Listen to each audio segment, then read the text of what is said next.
Ato ko nung patusikan sa rin. Ako na magkagalingon rin. may buntag na itong tanan. Kuday si Renren Burbaho, taga Paril. Oo.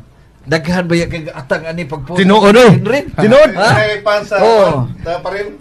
Kadagdagan ka atang. Rin, kanu sa amang ka nagsugod anang imuhang pagmanok. Bata pa lang may ni manok na gid mi. Pero pag mga 20 guro ko edad, nagamgam ako sugod.